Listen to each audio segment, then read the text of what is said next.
The story begins with the scene set 17 years ago, about 226 miles into the ocean from a French colony. There is an island cluster, where a massive laboratory has been built to conduct special experiments. Inside this lab, hundreds of scientists are trying to genetically modify various dinosaurs. They are crossbreeding dinosaurs to create new species.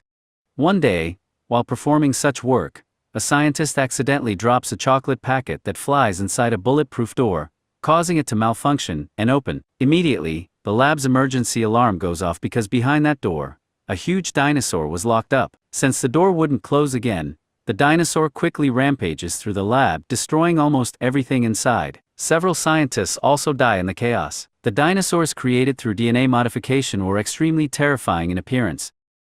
Now the story shifts to the present time. We learn that 32 years ago, scientists successfully brought dinosaurs back to Earth through various experiments, but the present-day Earth's environment is unfavorable for dinosaurs. The oxygen level in the air is low, and the temperature is higher, making it impossible for dinosaurs to live anywhere except a few island clusters near Ecuador, where the environment is still suitable. Humans are strictly forbidden from entering these islands. Next, we see New York City, where a giant herbivorous dinosaur has fallen ill, causing massive traffic jams. Martin, an advisor at a large American pharmaceutical company, is stuck in this traffic. He has come to meet a woman named Bennett, who is already sitting in her car. Bennett asks Martin why he is looking for her and who gave him her contact. Martin replies that an ex-army officer named Paolo highly praised her skills, saying she is very good at finding anything.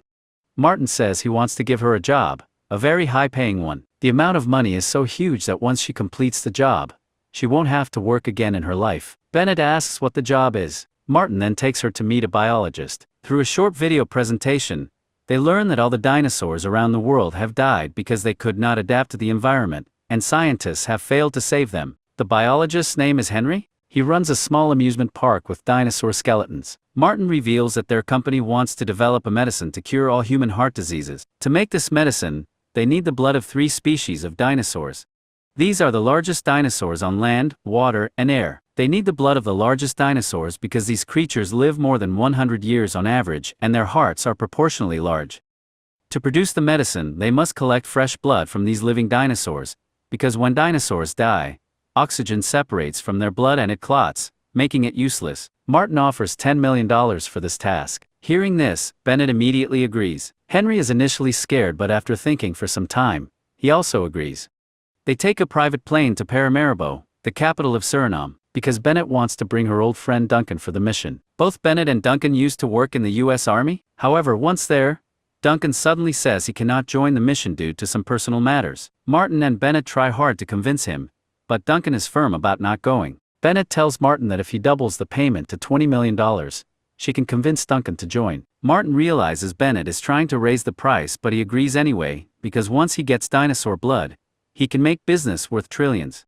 Since the mission is illegal, no one would volunteer easily because getting caught by any country's Coast Guard could cause huge trouble. Bennett forms a team including Duncan and another special forces officer named Bobby for security. They set sail on Duncan's boat to the Ecuadorian islands. Bobby brings neurotoxin poison to quickly subdue dinosaurs if they become uncontrollable. Henry disagrees with the killing of dinosaurs. Their plan is to quietly collect the blood and leave. Martin's company has created a special device, a small bottle with a thick needle that attaches to a gun's barrel. When fired, the needle pierces the 4-inch thick skin of a dinosaur and collects blood into the bottle, which then rockets up with a tiny parachute and returns to them. Bennett volunteers to shoot. Meanwhile, on a small boat in the ocean, Michael is traveling with his 2 daughters, Tina and Lena, and Tina's boyfriend Xavier to Cape Town, South Africa. They are having fun, but Michael dislikes Xavier and questions Tina why she likes him. Tina replies that she loves him because he is willing to do anything for her. Suddenly, Tina spots a massive creature rushing toward them. They first think it might be dolphins or a whale, but it turns out to be a prehistoric, huge dinosaur named Mosasaurus. Before they realize what's happening, the giant dinosaur crashes their boat. Michael and his daughters fall into the water, but Xavier remains trapped inside the boat. Michael tells his daughters to climb back onto the boat while he tries desperately to rescue Xavier. Interestingly, the huge dinosaur circles them but does not attack.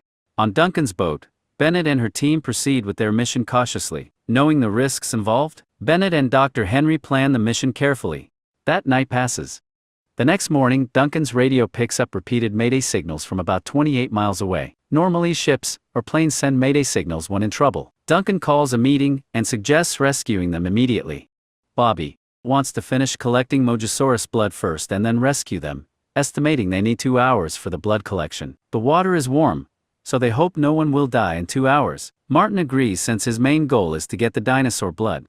But Duncan insists on rescuing first, reminding everyone they can find Mosasaurus again later. Being the boat owner, his order is obeyed. They turn the boat around to save the people.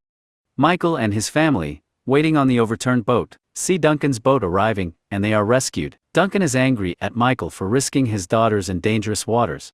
After the rescue, they continue scanning the area, and spot the huge Mosasaurus approaching again. Michael and his family realize the same dinosaur that attacked them is what Bennett's team is hunting, and they get scared. Martin lies to them saying there is a human settlement on a nearby island, and promises to drop them there soon. The huge sea dinosaur attacks their boat again, badly damaging it. Bennett almost falls into the water and the dinosaur tries to swallow her, but Dr. Henry saves her at the last moment. Bennett tries to shoot the dinosaur with the special device, but she cannot shoot from farther than 10 meters because the needle won't penetrate the thick skin. After waiting patiently, she manages to collect a small amount of blood. They preserve it in liquid nitrogen. Henry questions Bennett if she has considered that the medicine made from this blood will be expensive and patented by the company, preventing many from affording it. Henry suggests making the blood open source for everyone's benefit, but Bennett refuses. Suddenly, a group of Spinosaurus dinosaurs, which can live on land and in water, surround their boat. Henry gets terrified knowing Spinosaurus assists Mosasaurus. Bobby, enraged, fires his gun at the Spinosaurus despite Duncan warning him to be careful. Bobby forgets his own safety and is bitten and dragged into the water by a Spinosaurus. Duncan loses one of his team members? Mosasaurus attacks the boat again. Lena almost falls into the water but Michael rescues her. Duncan realizes they must move to shallow waters since Mosasaurus cannot come there. They head towards the island cluster? Michael asks Tina to send a mayday signal for help. Tina cries out for help on the radio, but Martin violently stops her from sending the signal by pushing her, causing her to fall into the water. Xavier immediately jumps in to save Tina. Michael and Lena jump into the water as the boat drifts towards coral reefs. The big dinosaur attacks the boat again, but they barely escape to the shore, though the boat is destroyed. Michael and family reunite safely on the shore. Meanwhile, Mary, a girl from Duncan's team, is attacked and killed by a Spinosaurus while unloading important equipment. Before their mission even properly begins, they lose 2 team members. Michael and his family climb a mountain and enter a cave where they marvel at the island's natural beauty. Duncan, frustrated after losing his teammates, is encouraged by Bennett who tells him they are in a war and cannot afford to be upset. They have collected 1 dinosaur blood already and must quickly collect the remaining 2. They enter the jungle, unaware how to get out later. Bennett reassures them that she has arranged a backup rescue team that is monitoring their boat's radio signal and will come with a helicopter if no movement is detected for 24 hours. They must finish collecting blood and reach a high point within 24 hours. Meanwhile, Tina is furious at Martin for not saving her from falling into the water. Bennett's team carefully crosses a small stream in the jungle. Martin confidently says he will not die here. Henry replies that intelligence does not guarantee survival, citing dinosaurs' 160 million years of dominance versus humans' 250,000 years, and warns humanity might not last 1 million years given how we create weapons. Michael thanks Xavier for saving Tina's life and acknowledges he is a good boyfriend. Lena lovingly pets the small dinosaur, who falls asleep beside her like a cat. The team reaches a grassy jungle and encounters a huge crossbred Titanosaurus. While 2 dinosaurs are busy mating, Bennett easily collects blood from Titanosaurus with the special device. They are happy as only 1 species' blood remains to complete their mission. They see a small broken house by the river with a boat, and Tina cautiously approaches to take the boat, thinking it will quickly take them to human settlement, but the boat is old and broken. Fortunately, there is an emergency raft nearby which Tina carefully drags. Suddenly, the noise of the raft opening wakes a huge Tyrannosaurus sleeping nearby. Despite Michael and Xavier's warning, Tina enters the broken house but finds the boat unusable. They quickly board the raft to escape the pursuing T-Rex. The monstrous dinosaur chases them and overturns the raft. They take shelter behind large rocks, but little Lena gets trapped in front of the dinosaur. When the dinosaur picks up the raft in its mouth, Lena rushes to her father's side, and everyone survives. Bennett and her team reach a huge mountain, where the flying dinosaur, Calliquarus nests. They cannot directly collect blood from it because it is as big as an F-16 plane and flies too fast to target. Inside the bird-like dinosaur's cave, they see what looks like an ancient temple. They collect blood from inside the eggs. Outside, David climbs the mountain but is attacked by the giant bird. Duncan and Martin try to rescue him by pulling the rope, but the bird kills David. Henry falls inside the cave during the attack along with the blood bottle, but luckily the bottle rockets up and the rope breaks, causing Henry to fall down. Fortunately, he lands in a pool and survives. The rest of the team comes down and rejoices seeing Henry alive. Their mission completes but only 4 members remain alive. 3 teammates have died. Michael's family, floating on the raft, arrive in front of an abandoned laboratory, the same lab where dinosaur modifications had been done at the story's start. Bennett's team also arrives there. Michael's family meets Bennett's group happily, though Tina remains furious at Martin for not saving her earlier. Suddenly the lab's solar-powered lights turn on, and several strange bird-like dinosaurs attack them. They run away in panic. Michael's family hides in a supermarket, where the small dinosaur finds Lena again, but a big dinosaur chases them, forcing them to escape into a tunnel. Bennett hides under a car to escape the attacking dinosaur but eventually runs into the jungle. She sees a dinosaur entering the tunnel where Michael's family is trapped, causing her great worry.